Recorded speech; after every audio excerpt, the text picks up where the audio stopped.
Oi, pessoal, tudo bem com vocês? Hoje nós vamos regar as nossas raízes estudando o capítulo 28 do livro Esse Cristão Incrível, de Tozer.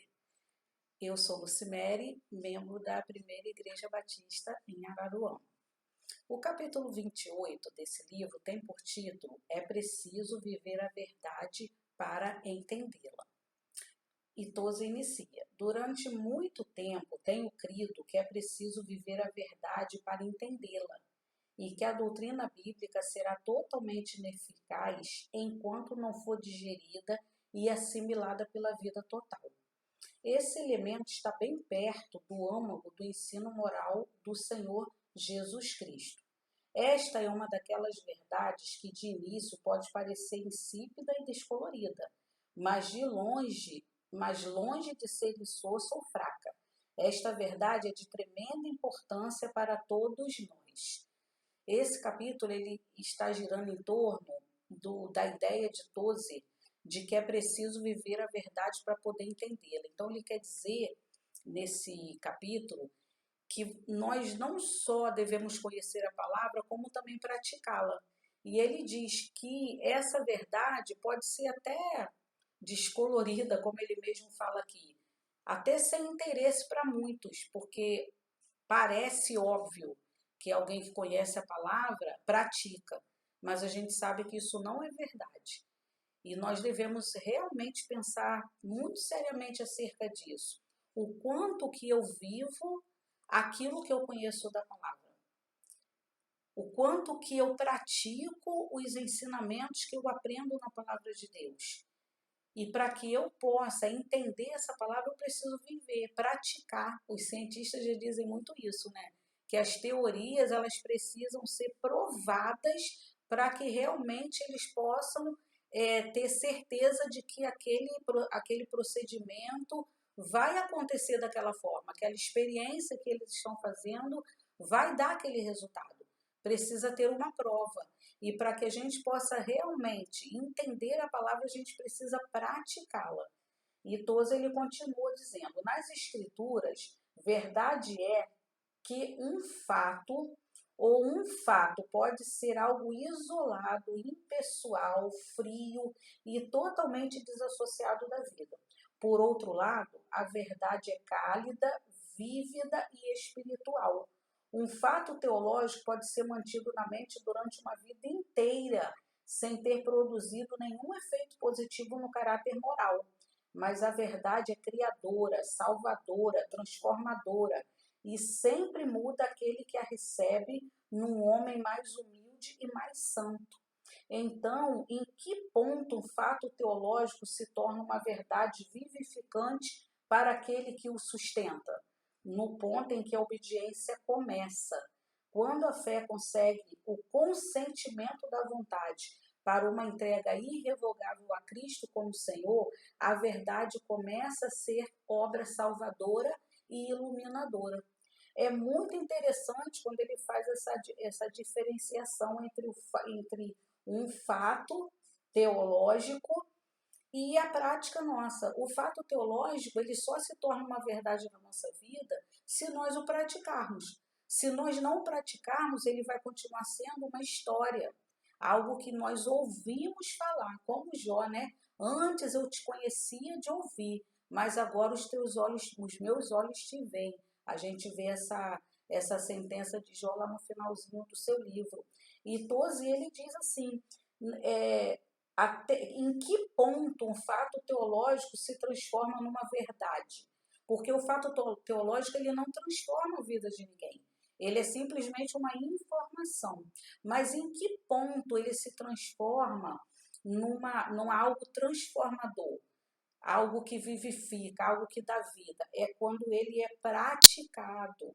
E aí ele diz assim, ó, quando a fé consegue o consentimento da verdade. Quer dizer, quando a vontade, melhor dizendo, quando a vontade consente que a fé realmente produz algo na nossa vida, é quando a obediência se instala no nosso viver. E a gente vai ver aqui em Lucas 19, o versículos 8 e o 9, que dizem assim: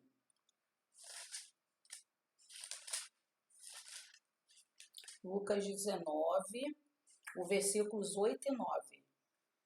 Mas Zaqueu levantou-se e disse ao Senhor: Olha, Senhor, estou dando a metade dos meus bens aos pobres, e se de alguém extorquir alguma coisa, devolverei 4 vezes mais. Jesus lhe disse: hoje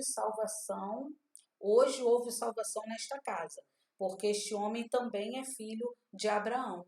Olha só que interessante quando que um fato teológico se transformou em verdade na vida de Zaqueu.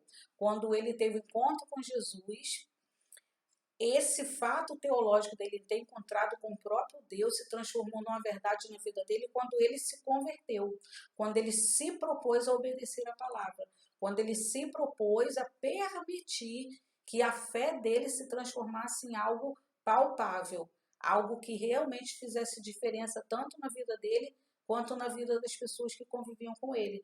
E Jesus disse: hoje houve salvação nesta casa. Então, o fato teológico ele não salva se ele não for praticado. E a gente vê também em Lucas 3, 12 e 14, uma coisa também bem interessante. Diz assim, Lucas 3, do 12 a 14. Alguns publicanos também vieram para serem batizados e eles perguntaram: Mestre, o que devemos fazer?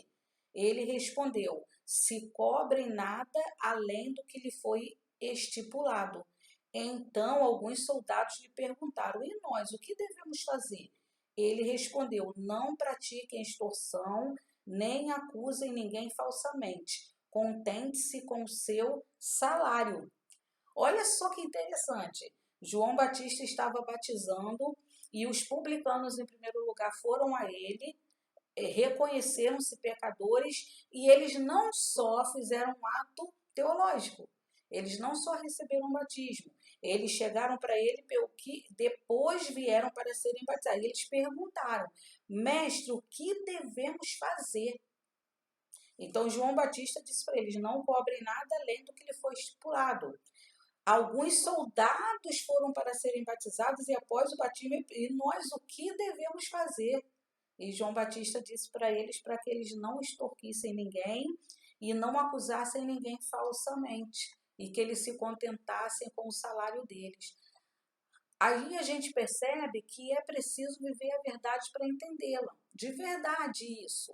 Porque se eles não tivessem reconhecido que eles eram pecadores e que eles precisavam não só se arrepender, confessar o seu mau caminho, mas também se converter e praticar essa verdade que eles começaram a entender naquele momento. E 12 ele fala sobre João 7,17, que ele diz, o versículo diz: se alguém quiser fazer a vontade dele, conhecerá a respeito da doutrina, se ela é de Deus ou se eu falo de mim mesmo. Aí Jesus falando, né? Que se alguém quiser conhecer, se a palavra, a Bíblia, aquilo que ele pregava, não a Bíblia que temos hoje, né? Mas aquela palavra que ele pregava, o Antigo Testamento, Salmos, os profetas, a Torá, para descobrirem se aquela palavra era realmente a verdade, precisavam então fazer o quê? Praticá-la, para entendê-la, para conhecê-la. E 12 continua: temos de estar prontos a obedecer, se queremos conhecer o verdadeiro significado interior dos ensinos de Cristo e dos apóstolos. De fato, pode-se distinguir uma igreja desperta e viva de uma igreja morta pela atitude dos seus membros para com a verdade. A igreja morta pega-se à casca da verdade, sem submeter-se à sua vontade a ela, enquanto que a igreja que quer fazer a vontade de Deus é imediatamente abençoada com a visitação de poderes espirituais. Então, 12, ele fala, né, que a igreja que não se desperta para fazer a vontade de Deus, ela se torna uma igreja morta. Ela só tem a teoria, ela só tem o fato teológico. As atitudes dos seus membros para com a verdade é uma atitude passiva, é algo que realmente não transmite vida. Em compensação, a igreja que faz a vontade, ela tem o fato teológico, mas ela pratica, ela é imediatamente abençoada com a visitação dos poderes espirituais. A igreja que pratica a palavra, ela é uma igreja viva. E da mesma forma nós, quando temos só um fato teológico conhecido, nós não somos mais do que os fariseus e publicanos, que Jesus chamou, né, de raça de víboras. João Batista também chamou de raça de víboras, porque só tinham tão somente o fato teológico, mas não praticavam aquilo que a palavra ensinava. A verdade não pode nos ajudar enquanto não nos tornamos participantes dela. Só possuímos o conhecimento por experiência. Realmente, a pedagogia diz que a gente só consegue comprovar o que aprendeu se a gente praticar. Então, a gente precisa entender isso, que nós precisamos viver a verdade para poder entendê-la. Então, se você tem alguma dificuldade em praticar a verdade, peça ajuda ao Espírito Santo, peça ajuda a Deus, que Ele há de lhe abençoar, orientar e conduzir na prática da verdade. Mas você precisa crer. Lembra aqui que ele falou? Que quando a fé consegue o consentimento da verdade. Então, a vontade, a nossa vontade, ela tem que consentir a nossa fé a poder nos impelir a praticar a verdade. Pois o entendimento da verdade é dado aos que se transformam participantes da verdade, que a comprovaram pelo viver. Olha só que interessante. O entendimento da verdade é dado aos que se tornaram participantes dessa verdade quando praticam essa verdade. E para terminar, Tozer diz: aí está uma simples, mas negligenciada doutrina que deveria ser devolvida ao seu lugar certo no pensamento e no ensino da igreja. Operaria maravilhas. Realmente, a gente está muito distante, infelizmente, de praticar a verdade como deveria ser. E aí Tozer diz que é uma doutrina que está sendo negligenciada. E que se nós, como igreja, nós voltássemos à prática da palavra, como Jesus nos ensinou todo o tempo, maravilhas aconteceriam na nossa vida. E 2 Coríntios 5,17 nos diz exatamente o que aconteceria com a nossa vida. 2 Coríntios 5,17 diz: portanto, se alguém está em Cristo, é nova criação. As coisas antigas já passaram, eis que surgiram coisas novas. Nossa vida seria uma novidade abençoada todo o tempo, se nós praticássemos a palavra de verdade, colocássemos a nossa vida à disposição de Deus e a nossa vontade, submissa à vontade do Espírito Santo, fazendo a vontade de Deus, praticando a palavra, com certeza nós entenderíamos muito mais a palavra se nós a praticássemos. E a nossa oração, o nosso pedido ao Senhor está no Salmo 119, do versículos 33 ao 37, que dizem assim: ensina-me, Senhor, o caminho dos teus decretos, e a eles obedecerei até o fim. Dá-me entendimento para que eu guarde a tua lei e a ela obedeça de todo o coração. Dirige-me pelo caminho dos teus mandamentos, pois nele encontro salvação. Inclina o meu coração para os teus estatutos e não para a ganância. Desvia os meus olhos das coisas inúteis. Faze-me viver nos caminhos que traçaste. Que essa seja a nossa oração e que nós nos empenhemos com toda a nossa força e vontade para praticar a vontade de Deus. Que esse seja o nosso desejo e mais do que o nosso desejo, seja a nossa prática. Que Deus nos abençoe em nome de Jesus.